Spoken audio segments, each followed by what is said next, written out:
This call is now being recorded. Good morning, everyone. Today's chapter is the our digitization behind the automation, and the first topic in that is the industrial revolution. Then, firstly, the basic concept of industrial revolution. What is meant by industrial revolution? Industrial revolution is nothing but a transition of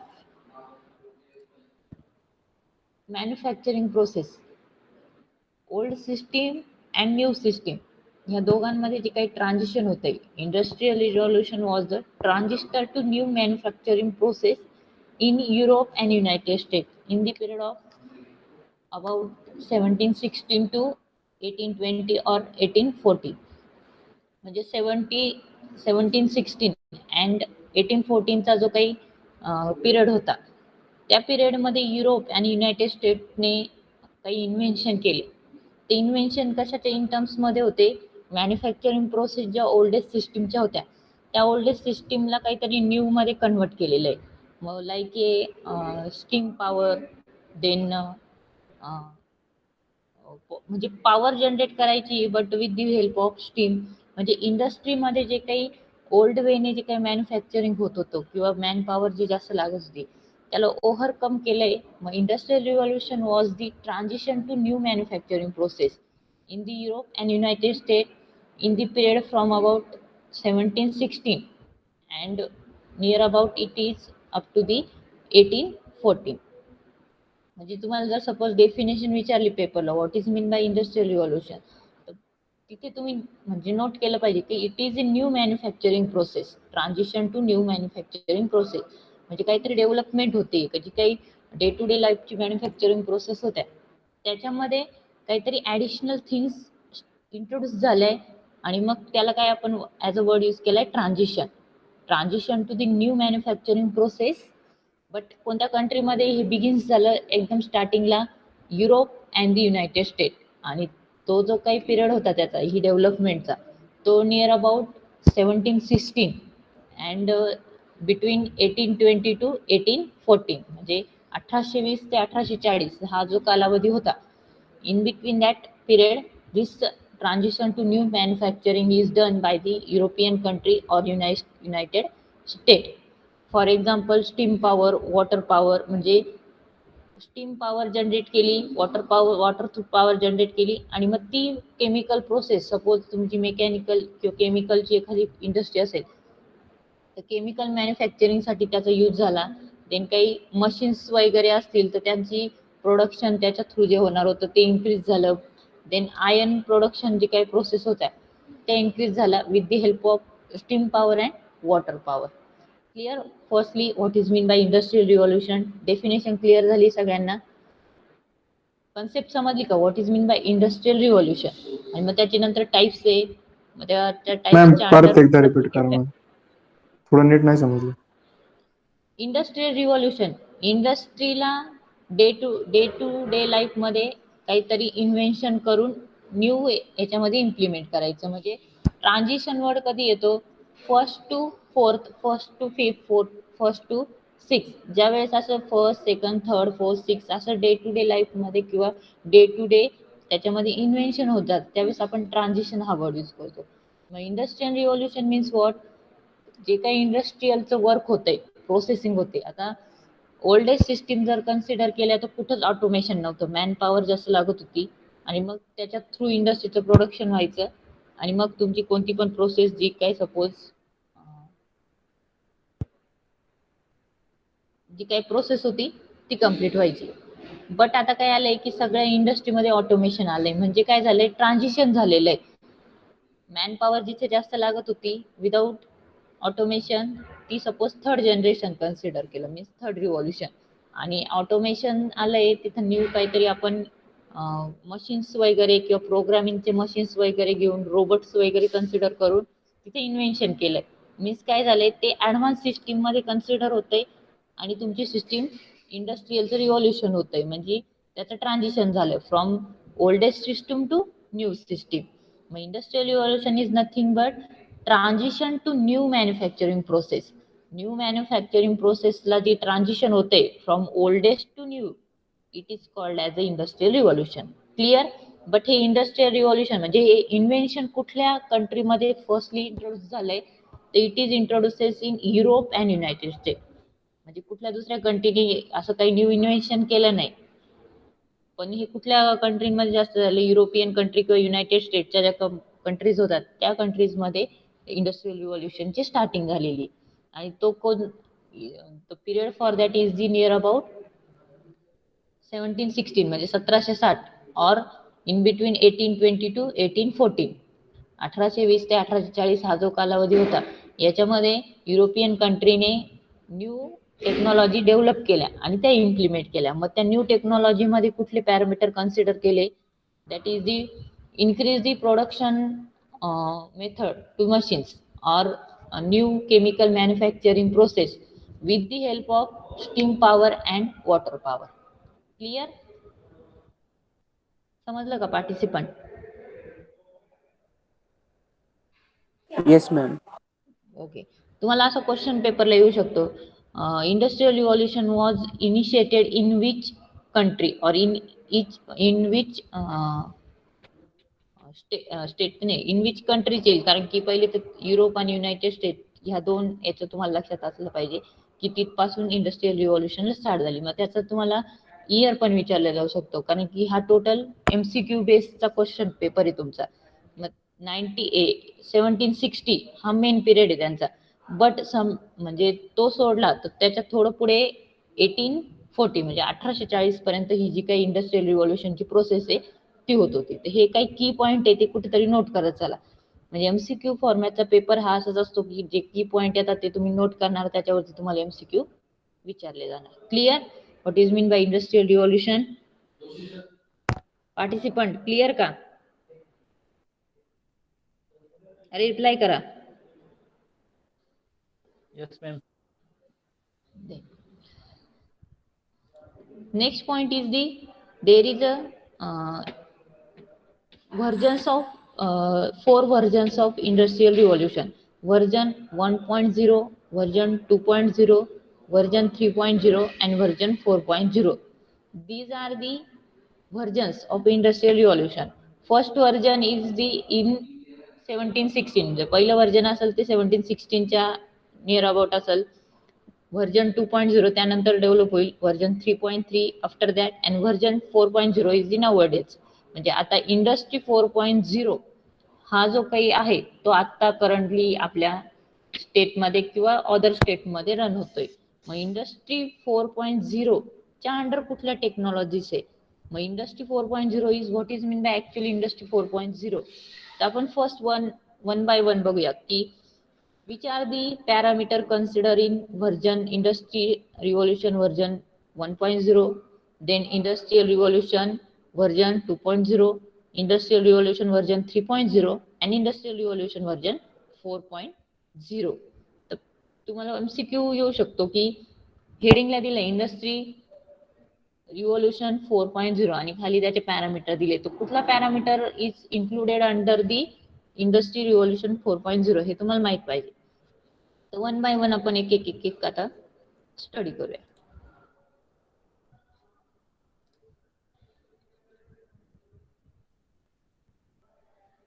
before that there are some key points for the industrial revolution. म्हणजे जे तुम्हाला MCQच्या फॉर्मॅटमध्ये questioning वगैरे येऊ शकतात ते काही की पॅरामीटर ते सांगते.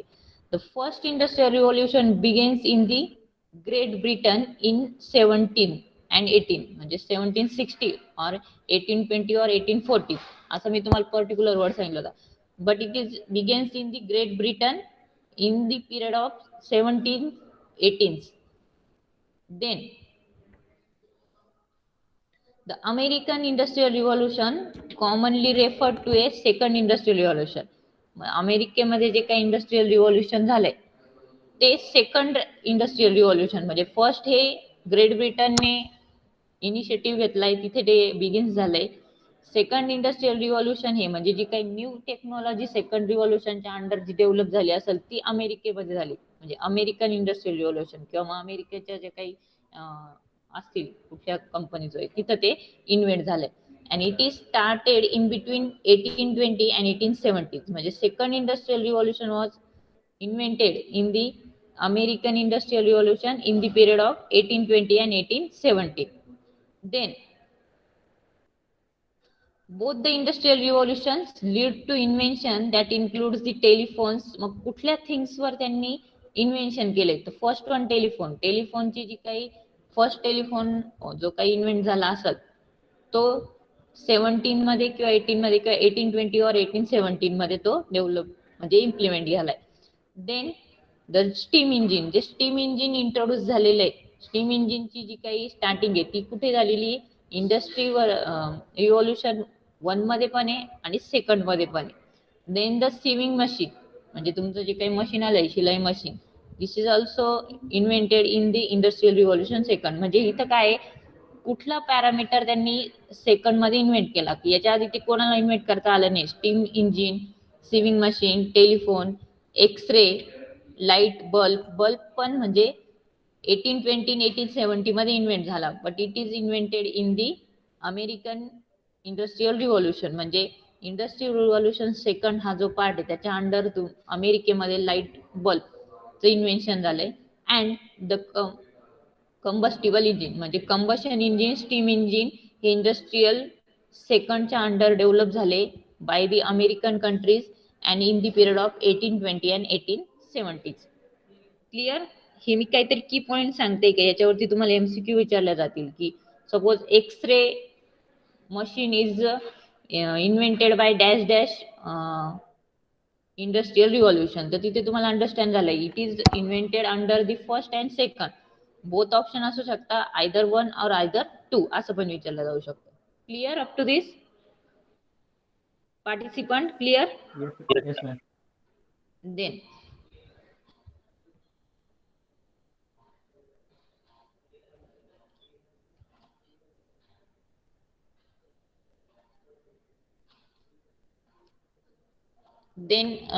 the increase in the number of factories that polluted the cities, म्हणजे सम काहीतरी ड्रॉबॅक्स पण आहे. आता इंडस्ट्री फोरचं इंडस्ट्री सेकंडचं ज्यावेळेस इन्व्हेन्शन झालं ती नंबर ऑफ जे काही वर्कर्स होते ते फार्मर साईडचे होते, त्यांनी तो फार्मरचा जो काही असेल म्हणजे इन शॉर्ट काय फार्मरची हे सोडून इंडस्ट्रीकडे अप्रोच केला. मग त्या केसचा इफेक्ट काय झाला की नंबर ऑफ ज्या काही तुमच्या कंट्रीज होत्या त्या पॉप्युलेटेड झाल्या. त्यानंतर तिथे जी काही लिव्हिंगची जी कंडिशन आहे म्हणजे एरिया कमी झाला आणि पर्सन जास्त झाले आणि चाइल्ड लेबरची पण तिथे काय झालंय हे इंट्रोड्यूस झाले की इंडस्ट्रीचं इन्व्हेन्शन झालंय. मॅन पॉवर इंडस्ट्रीला लागत होती त्या केसमध्ये मग जे फार्मरची त्यांची हे होते ते फार्मरचं त्यांनी सोडलं आणि ते इंडस्ट्रीकडे अप्रोच झाले. मग त्याचा ड्रॉबॅक काय झालाय? सिटी पॉप्युलेशन झाले. सेकंडली लिव्हिंगसाठी ज्या काही कंडिशन्स होत्या त्या कम्फर्टेबल नाही राहिल्या. आणि थर्ड वन जे काही लेबर होता तर चाइल्ड लेबर सुद्धा त्या केसमध्ये इन्क्रीज झाले. हा डिसएडव्हान्टेज आहे, पेपरलाच येऊ शकतात. Which one the disadvantage of industrial revolution for 1 and second. मग यातले कुठला एखादा पॅरामीटर येऊ शकतो. Increase either labour child, then population of cities and the living condition is not proper, असं तुम्हाला तिथं आन्सर मध्ये विचारलं जाऊ शकतं. Then first there are some advantage of industrial revolution. First one, industrial revolution create increase in the employment opportunities. म्हणजे industry 4 ने sometime असं पण होऊ शकतं की हेच नाहीये एम्प्लॉयमेंटच नाहीये, पण इंडस्ट्रियल रिव्होल्युशन झाल्यामुळे काय झालंय it increases the employment opportunities. Then it increase the invention and also leads to higher level of motivation and education.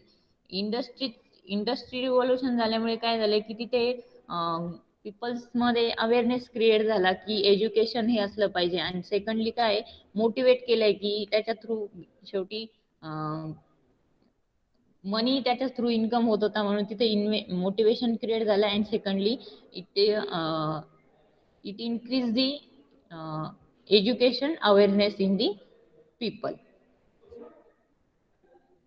Then some disadvantage of industrial revolution. Firstly, जे वरती मेन्शन झालेले industrial revolution causes the main issue such as worker left their farm to work and factories for the higher wages. म्हणजे जे काही workers आहे त्यांनी त्यांचे जे काही फार्म असे ते लेफ्ट केले का तर त्यांना फॅक्टरी थ्रू जास्ती मनी अर्न होते, त्याच्यामुळे तिथे काय होतं, it also leads to shortage of food being produce. मग फार्मर्स त्यांचे फार्म लेफ्ट झाल्यामुळे जे काही फूडचं जे काही इन्क्रीज होतं तिथे शॉर्टेज आलेलं आहे. Secondly,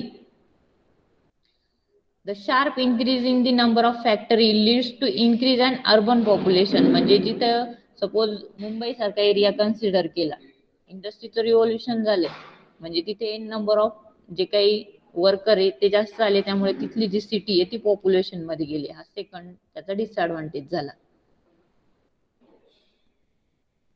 last one is the child labour. मग त्याचं चाइल्ड लेबरचं काय की कमी वयाची जी काही मुलं असतात ते पण इंडस्ट्रीकडे अप्रोच झाले आणि त्यामुळे चाइल्ड लेबर हा मेजर इश्यू क्रिएट झालेला आहे. तर some advantages that is the advancement in the production, growth in the innovation and invention, work earn higher wages म्हणजे त्यांना जास्त मनी भेटतात, आणि improvement in the transportation network. These are the advantage. and disadvantage is the increase the child labor, then unsustainability living condition and the food shortage. Clear? Advantage and disadvantage of industrial revolution. Yes, ma'am. Okay.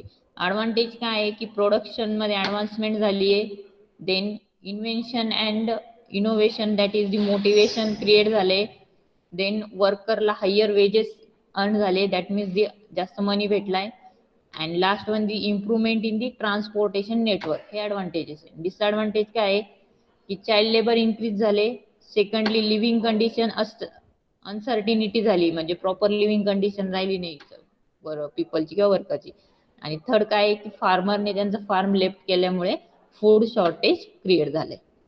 Clear? Yes, ma'am. Then आता मी तुम्हाला एक image share करते. पुढचा next point आहे that is the types of industrial revolution. Types of industrial revolution is our next point.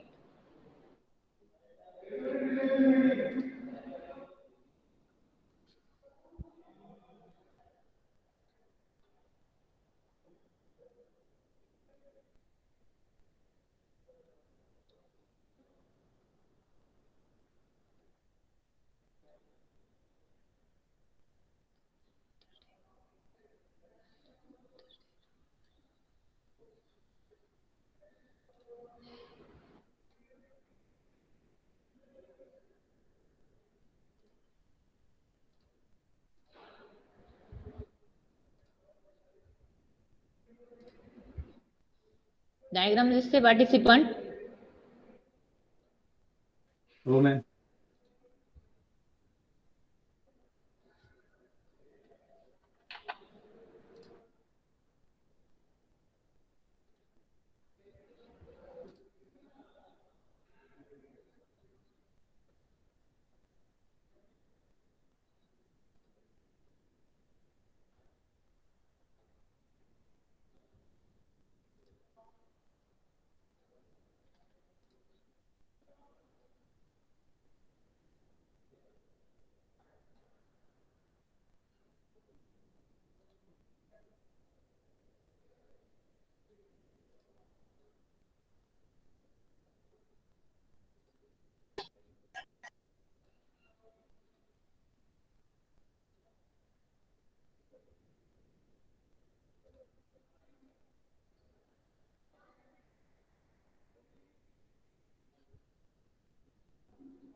यार काय झालंय?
डायग्राम दिसते पार्टिसिपंट?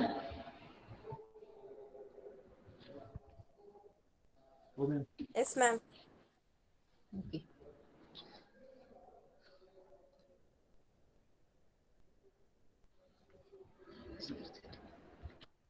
आता प्रॉपरली दिसतंय.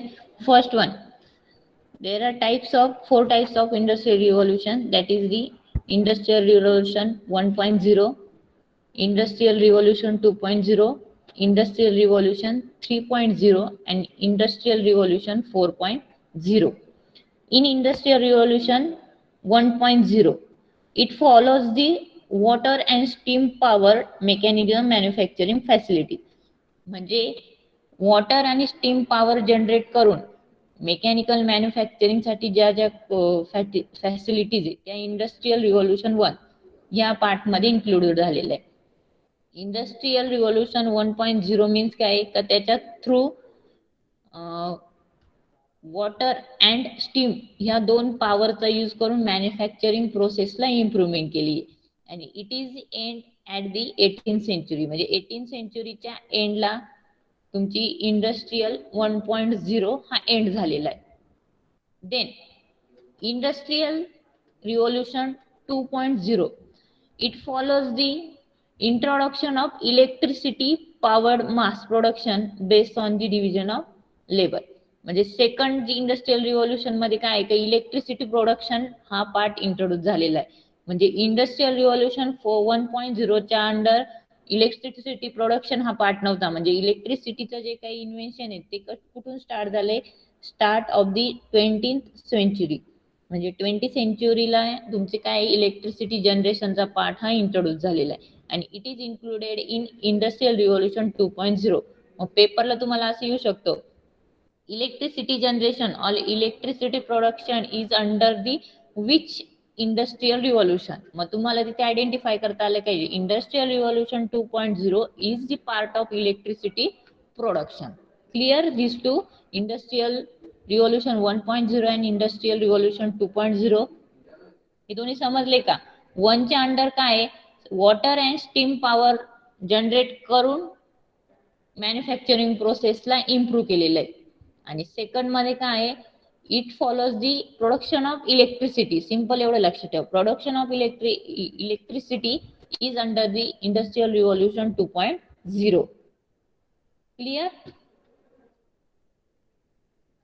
Participant? Clear? Yes, ma'am. Then industrial revolution 3.0. 3.0 is it uses the electronics and IT, that is the internet रिलेटेडच्या जे काही किंवा इंटरनेटच्या इंडस्ट्रीज वगैरे, इलेक्ट्रॉनिक्स आणि इंटरनेट या दोघांचं कॉम्बिनेशन घेऊन फर्दर ऑटोमेशन साठी काही प्रोसेस मॅन्युफॅक्चरिंग साठीच्या असतील तर त्या इन्व्हेंट झाल्या. मीन्स काय industrial revolution 3.0 uses the electronics and IT to achieve the further automation of manufacturing. म्हणजे इंडस्ट्रीमध्ये काहीतरी ऑटोमेशन होते but with the help of electronics. म्हणजे तुमचा PCB नंतर डायोड्स वगैरे, म्हणजे इलेक्ट्रॉनिकचा जो पार्ट आहे तो इंडस्ट्रियल रिव्होल्यूशन 3.0 च्या अंडर इन्व्हेंट झाला. त्याच्या आधी हे काहीच नव्हतं. 1 मध्ये नाही, 2 मध्ये नाही आणि 3 मध्ये काय झालंय की 3 मध्ये इलेक्ट्रॉनिक्स इंट्रोड्यूस झालेलं आहे. इलेक्ट्रॉनिक्सच्या अंडर मग तुम्ही तुमची प्रोग्रामिंग वगैरे हा पार्ट कन्सिडर केला आणि त्यानंतर त्याच्यासोबत IT म्हणजे काहीतरी कम्युनिकेशनचा पार्ट पण तिथे इंट्रोड्यूस झाला. या दोघांचं कॉम्बिनेशन म्हणजे IT sector and electronics is invented under the industrial revolution 3.0. Clear? Industrial revolution 3.0 च्या अंडर कुठला पार्ट इन्व्हेंट झालाय किंवा इंट्रोड्यूस झालाय? Yes, ma'am. Okay. Then industrial revolution 4.0, it is totally based on IoT, that is the internet of things. म्हणजे total इंटरनेटच्या related ज्या काही parameter असतील ते इंडस्ट्रियल रिव्होल्यूशन 4.0. म्हणजे आता जो कम्युनिकेशन करतोय, तुमचं लेक्चर मी कॉलेजला आहे आणि तुम्ही तुमच्या घरी आहे, पण आपलं कम्युनिकेशन होतंय म्हणजे हे कशा थ्रू आहे, इंटरनेट थ्रू होतंय. म्हणजे इंडस्ट्रियल 4.0 हा जो काही पार्ट आहे हा 90 डेज मध्ये इम्प्लिमेंट होतोय. मग it is based on the cyber physical system, म्हणजे सायबर रिलेटेडच्या म्हणजे इंटरनेटच्या रिलेटेड जेवढ्या थिंग्स आहे मग त्या सगळ्या आपण इथे इंडस्ट्रियल रिव्होल्युशन 4.0 च्या अंडर बघतो. मग आता त्याचे इंडस्ट्रियल 4.0 च्या अंडर कुठले पार्ट्स इन्क्लूड होतात, तो एक न्यू पार्ट आहे. म्हणजे 3 पार्ट मध्ये एवढी जास्त बेसिक हे नाहीये. फर्स्ट याच्यामध्ये बेसिक होतं स्टीम अँड वॉटर थ्रू जी काही पॉवर जनरेट होईल त्याच्या थ्रू मॅन्युफॅक्चरिंग प्रोसेस इम्प्लिमेंट होती. सेकंड याच्यामध्ये इलेक्ट्रिसिटी इंट्रोड्यूस झाली, ती मॅन्युफॅक्चरिंग प्रोसेस साठी युटिलाइज होईल. थर्ड मध्ये in addition to that electricity there is electronics and IT, या दोघांची हेल्प घेऊन फर्दर ऑटोमेशन क्रिएट केलं. And nowadays, that is industrial 4.0, that is internet रिलेटेडच्या जेवढ्या थिंग्स आहेत त्याची हेल्प घेऊन मॅन्युफॅक्चरिंग प्रोसेसची इम्प्रूव्ह केली जाते. मग which characteristics or the which parameter we have to included in industrial revolution 4.0. आता इंडस्ट्रियल 4.0 च्या अंडर कुठले पॅरामीटर इंट्रोड्यूस होता ते इथे मी तुम्हाला शेअर करते. आता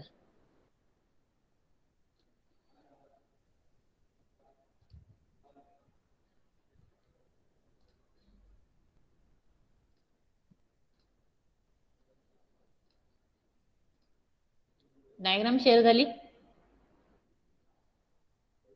Yes, ma'am. पाठवलं. ओके.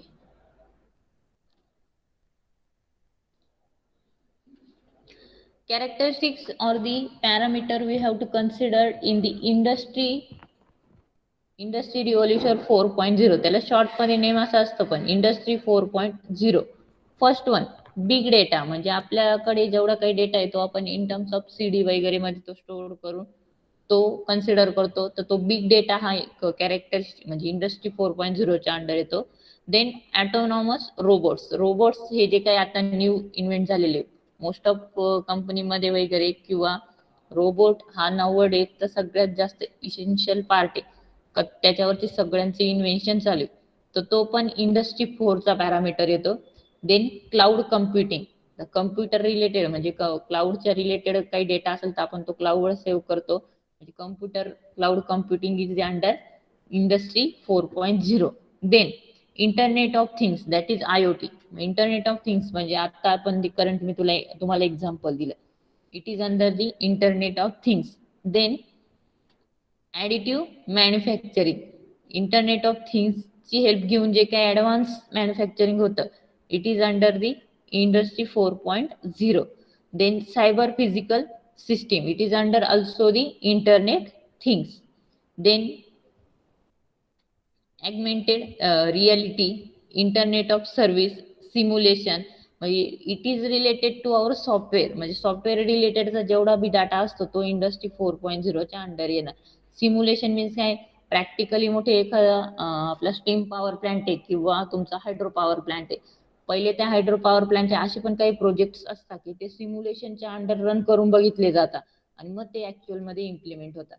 सिम्युलेशनच्या अंडर मग आपले वायरिंगचे पण मॅटलॅब थ्रू काही प्रॅक्टिकल म्हणजे हे असतात प्रोजेक्ट्स असतात की ते पहिले एक्झिक्यूट केले जातात आणि त्यानंतर मग ते तिथे इम्प्लिमेंट केलं जातं ऍक्च्युअल सर्व्हिसवरती. तर simulation, big data, autonomous robots, cloud computing, internet of things, additive manufacturing, cyber physical system, augmented reality, internet of services and simulation. These are the characteristics or the parameter we have to consider in the industry revolution 4. Clear? याच्यापैकी तुम्हाला कुठला एखादा पेपरला word येऊ शकतो. Internet of things is the under which revolution, मग ते खाली option येऊ शकता 3, 2, 1, 4. तर तुमचं इथे याच्यावरून आयडेंटिफाय करता आलं पाहिजे का जो काही न्यू इन्व्हेंटेड कन्सेप्ट आहे ती इंडस्ट्री 4 च्या अंडर येते. Related to electronics and IT sector it is under 3. Related to your generation of electricity that is the invention of electricity generation it is under 2. And simply with the help of your water power and steam power it is under the 1. Clear? कशाच्या under काय घेणार आणि कुठल्या रिव्होल्युशनच्या under कुठले parameter consider होता हे समजलं का सर्वांना? पार्टिसिपंट समजलं का? Yes, ma'am. ma'am. हो ma'am. Okay. Then our next point is the IoT principle and features. IoT means काय सांगा? IoT मी इतक्यात एक्सप्लेन केलं. Internet of things. Yes, internet of थिंग्सचे प्रिन्सिपल अँड फीचर्स काय ते बघायचे. देन आता हे इंटरनेट ऑफ थिंग्सचे प्रिन्सिपल आणि फीचर्स सपोज नव्हते, पण त्याचा ऍप्लिकेशन इन इलेक्ट्रिकल सिस्टीम मध्ये काय हा आपला नेक्स्ट पार्ट आहे. That is the IoT application area in the electrical system. मग इलेक्ट्रिकल सिस्टीम मध्ये IoTचं सगळ्यात मेन एक्झाम्पल येतं तुमचं SCADA. SCADA system means what? एखादं रिमोट प्लेस आहे, सबस्टेशन आहे, तिथे तुमचा तो मॉनिटर आहे किंवा ती स्काडाची सिस्टीम इम्प्लिमेंट केलेली आणि त्या लाईन मध्ये किती करंट पास होतोय, कुठला सर्किट ब्रेकर ऑपरेटिंग कंडिशनला आहे, किंवा जे काही ऍडिशनल पॅरामीटर त्याच्यावर बसवलेले असतात, तर त्यांची सगळी मॉनिटरिंग हे फिजिकलला जाऊन न करता त्या सॉफ्टवेअर थ्रू तुम्ही तिथे तुमच्या मॉनिटरवरती बघू शकता. ही मेन कन्सेप्ट आहे. SCADA system is the one of the example of IoT application, Internet of Things. Then second example is the smart metering. Smart metering means काय? सेम आता नाउअडेज आपल्याकडे काय होतंय की MSCBचा पर्सन वायरमॅन हा आपल्या घरापर्यंत येतो, रिडिंग्स घेणार आणि तो सेंड करणार त्या ऑफिसला, मग इलेक्ट्रिसिटीचं बिल जनरेट होतं. ही आपली नाउअडेजची कंडिशन आहे. But if we implement the smart meter जर इम्प्लिमेंट झाले तर काय होतं, ऑफिसमध्ये बसलेला जो काही पर्सन आहे त्या पर्सनला directly smart meter through readings हे प्रोव्हाइड केले जाईल. मीन्स स्मार्ट मीटर्स मध्ये इक्विपमेंट असे प्लेस केलेले असणार की जो ऑफिस असणार आहे तिथल्या एरियामध्ये ती पर्टिक्युलर जो काही कंझ्युमर आहे त्याची जी काही मीटर्स आहे त्याचं बिल जे असणार आहे ते जनरेट होणार आहे. And third one is the illumination system. Illumination system that is the public lighting. Public lighting साठी पण IoTचे ऍप्लिकेशन काय की एकदम स्मार्ट ऍप्लिकेशन सारी यूज करून आपण तिथे कशी रिडिंग्स घेऊ शकतो हे आपल्याला ऍप्लिकेशन बघायचे. तर firstly IoT principles and features कुठले ते बघूया.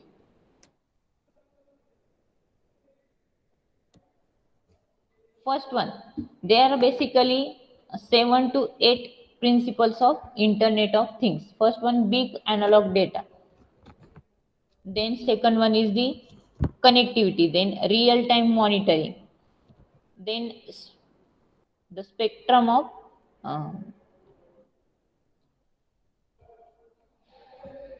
आवाज येतोय स्टुडंट? हो ma'am. Okay. First one is the big analog data. Then second one the connectivity. Then third one is the real time monitoring. म्हणजे ऍक्च्युअल मध्ये डेटा रिअल टाइम मॉनिटरिंग म्हणजे तुमचं स्मार्ट मीटरचं जे काही एक्झाम्पल आहे ते का रिअल टाइम मध्ये त्या स्मार्ट मीटरवरती ऍक्च्युअल मध्ये किती पॉवर कंझ्युम केली हे तिथे क्लिक होणार आहे. म्हणजे तिथे कुठेच आपल्याला काही त्याच्यामध्ये मॉडिफिकेशन करता येणार नाही. Then next one is the spectrum of insight. Then next one is the immediate versus depth.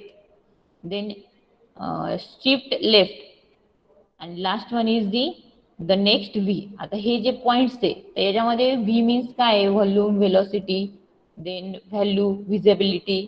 तर हे काही पॅरामीटर्स आहे हे आपण नेक्स्ट लेक्चरला कन्सिडर करतो. नेक्स्ट पॉइंट हा आपला कोणता असणार आहे? Principle of internet of things. तर 7 प्रिन्सिपल्स आहे त्याचे इन टर्म्स ऑफ युअर इलेक्ट्रिसिटीच्या ओरिएंटेशनने आपल्याला त्याचा स्टडी करायचा आहे की कुठला पॅरामीटर कन्सिडर करायचा आहे हा प्रिन्सिपलच्या अंडर, आणि मग ते प्रिन्सिपल यूज करून मग आपल्याला त्याची ऍप्लिकेशन बघायची in the area of our electricity. मग त्याच्यामध्ये पहिला पॉइंट येतो SCADA system, that is the building automation SCADA, smart metering and again illumination system. Clear? आता इथपर्यंत समजलं का? 1.3 पर्यंतचे जे पॉईंट्स म्हणजे इंडस्ट्रियल रिव्हॉल्युशनचा हा मेन पॉईंट होता. IoTचा पॉईंट हा पण नेक्स्ट लेक्चरला कन्सिडर करणार आहे. Clear? Yes, ma'am. Participant okay ठीक आहे.